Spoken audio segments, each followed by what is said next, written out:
Magandang buhay po sa lahat mga kawaw. Ngayon po ay samahan niyo po ako at ikakabit ko po itong Allen bolt na napakaganda. Accessories po siya, hindi ako basta nabili ng accessories na hindi kailangan. So sinukat ko noong isang araw ito. Salamat sa sumama sa pag-unbox. Subalit sobrang haba. Kailangan putulan na kaganon. Susubukan ko po ito kung kasya na. Tingin ko naman ay kaunti lang labis. Kung kaunti lang labis, okay na yan. Gagamitan ko lang po ng Allen wrench. Ito po yung Allen pangkalas, kaluwangin na eh. Ito yung isang haba oh. Pero pwede pa naman siyang gamitin sa ibang bagay. At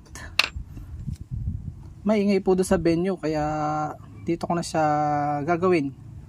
At akin na lang pong papaspasan doon.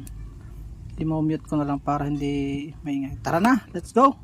Akin na po ito kakabit.